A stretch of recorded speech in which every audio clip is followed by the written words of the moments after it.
right, here is our newsletter. I print these out once a week. This holds all the information for the week. We'll start with spelling words. Here are our 20 spelling words. On Mondays, students have to write those out 3 times each. Eventually, we'll go to 4 times each when they're basically used to it, and they start writing a little more in our writing prompts. We will take a test on Thursdays, a practice test. If any word that a student misses in the practice test, they will have to write that 3 times. For homework, that'll also let you know, hey, your student is struggling with these words this week, and we have our test on Friday. There is a word search here. If they would like to do it, they don't have to. If they do it, they will get house points. So it's just kind of an incentive thing to help them work with their spelling. We usually have an ELA type exercise here that they can complete. They're more than welcome to work on that. They don't have to, but again, it's for house points, turned in on Friday. We have the House Cup standings. Right now, Hufflepuff is in first. And then we have our teacher reminders. I hope these get to you. Like I said earlier in another video, I preach independence, so I would like the kids to show you this. Each Monday, if possible, it has all the information we're doing in class for the week. Flip it over. We have everything we are covering in science, math, social studies, and writing this week. And then we get to, well, we have another math exercise. Again, they do not have to complete this, but it is extra credit, or it gives them house points. And then we have our weekly story. They are responsible to read this story, Grandma and the Great Gourd this week.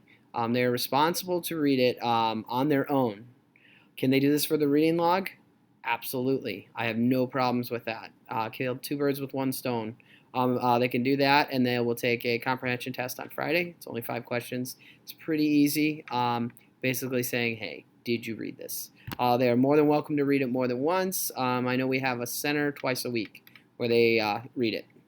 Then we have our weekly vocab with the definitions. Feel free to study this all week. I know we go over it about 4 times a week before they take their test, and there is homework on it on Wednesdays or Thursdays, depending when I get it done. Sorry, we got a new book this year, so I'm rewriting a lot of things. Then we have our test vocab. Now, this doesn't change for 3 weeks. I teach in what is called cycles. We teach the same standards in 3 weeks. So the first week, they'll take a test on this, and it's just matching. Match the word to the definition.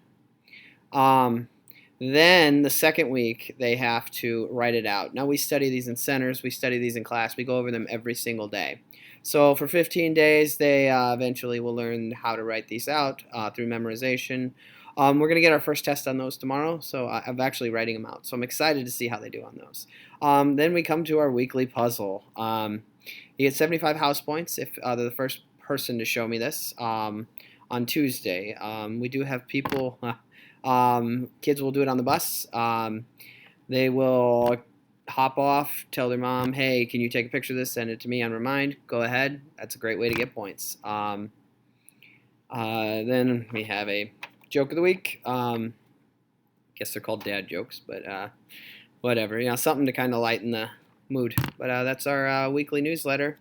It should be in their homework folder every night in the outside pocket. So if you haven't seen one of these, feel free to ask your student for that. Thanks.